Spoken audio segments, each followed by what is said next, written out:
టెంపుల్కి వస్తే చెప్పులు లేకుండా ఇంట్లో అంటే పూజా పునస్కారం ఒక్కరోజన్నా ఇంట్లో ఏ పూజ ఉన్నా ఉగాది ఉన్నా సంసారణ పిల్లలకి తెలియజేయాలి.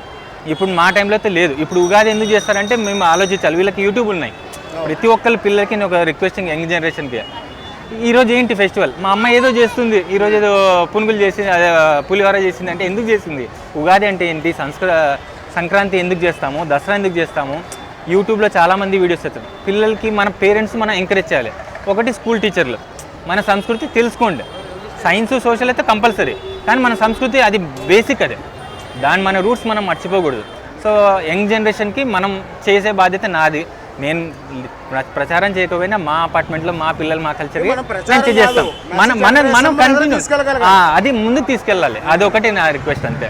ఇప్పుడు ఈరోజు మన ఎల్లమ్మ తల్లి బోనాల పండుగతో పాటు మన తెలుగు ప్రజలకి ఒక విశిష్టమైన రోజు ఉంది ఈరోజు. మీకు తెలుసా ఈరోజు ఏంటో? మామూలు ఏకాదశి, తొలి ఏకాదశి సార్ అది. ఈరోజు మా ఆడు ఉపవాసం కూడా ఉంది పొద్దు నుంచి. తొలి ఏకాదశి అంటే ఏంటి మీకు తెలుసా?